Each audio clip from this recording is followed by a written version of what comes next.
What is up, everyone? So today I want to give a quick update on the oil market and kind of what it's been doing in the last 2 weeks. So last week, basically, Brent actually went above 80 bucks a barrel for the first time in years. I believe, last time it was at this level was pre-2014. So it's been 3+ years since it's reached these levels. And it just briefly went above 80 bucks a barrel, and I believe it's trading around $79 a barrel right now. So, I mean, this is a pretty big deal, though, psychologically, more than anything else, that Brent broke above 80 bucks a barrel.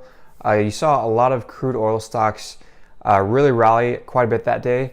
And my opinion is that was just a huge psychological breakthrough to break through 80 bucks a barrel. And a lot of energy stocks like XOP, XES, ETFs like that really rallied quite hard that day.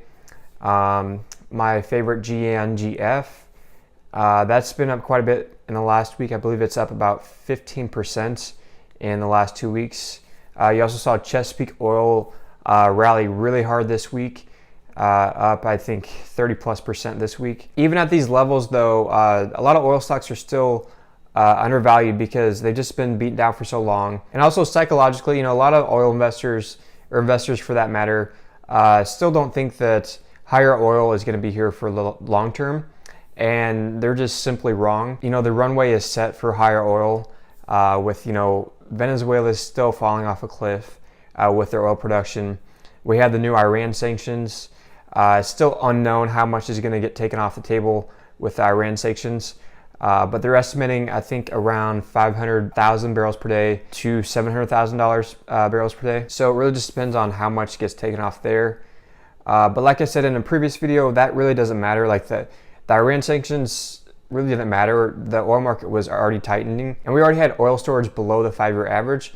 So like I said in that previous video, that really wasn't needed. That was just more of like a sweetener for oil bulls. If we do get 500,000 barrels per day taken off the table from Iran, that's really a huge deal, and that's pretty much a no-brainer that we're going to see $100 plus oil within the next year. And then also all other variables, like I said, the market's already tight.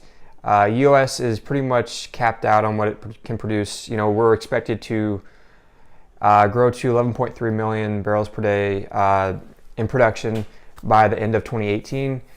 But really the United States is the only one that's growing production. Everyone else has been flat or declining, like Venezuela. Also a lot of countries like Mexico, Brazil, their production has been declining, and they were actually expected to grow. So it just goes to show that you can't listen to a lot of the pundits on TV and a lot of the agencies like EIA and IEA, because they were expecting Brazil, Mexico, a lot of these countries to grow production within the last year, and they've actually declined in production. So you really can't trust these guys. You really have to think for yourself and do your own research, because to me it was really quite obvious that we were going to see oil rally this year. I mean, it's come from all the way to 40 bucks a barrel to 80 bucks a barrel in less than a year, which is pretty crazy. It's not going to go up in a straight line to 100 bucks a barrel. I think we're going to see a little bit of a pullback here within the next month or two, at least I think, and I hope, because I have a little bit more money on the sideline that I want to put in. But I think, no doubt in my mind, by 3 months into 2019, we're going to see $100 oil. And if we do see $100 oil, you're going to see a lot of these energy stocks double in value, depending on which ones you own. Like some of the bigger ones like Exxon, you're never going to see that double, no matter unless we see like $200 oil. That's why I don't like Exxon. But a lot of the higher beta oil names, those will really outperform when oil goes to 100 bucks a barrel. They are riskier. That's why some of them did go bankrupt in the last couple of years. But the ones that survived are really going to outperform.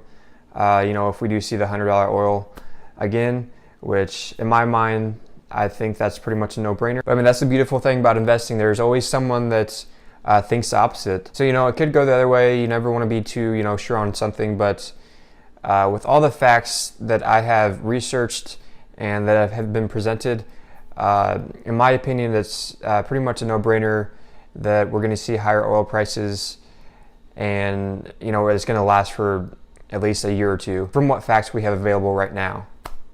But things can always change. You never know. Saudi Arabia could increase oil production, but I think a lot of those OPEC countries, and especially Saudi Arabia, are pretty much capped out on what they can produce. They might have another spare million barrels per day, but that might even be a little bit generous. Yeah, that's it for this video, guys. I just kind of want to give a quick update on what oil was doing, and it was a pretty big deal that oil broke 80 bucks a barrel last week. Psychologically, that's a huge deal for a lot of investors. And like I said, everything's pretty much set if you're an oil bull for higher oil prices. Like I said, Venezuela, Iran, just the runway is really set. And if you were, positioning within the last 6 months, like I had been, you're gonna do just fine. I'm in it for the next year or two. I'm not gonna sell out just because we saw a lot of these equities rally quite a bit.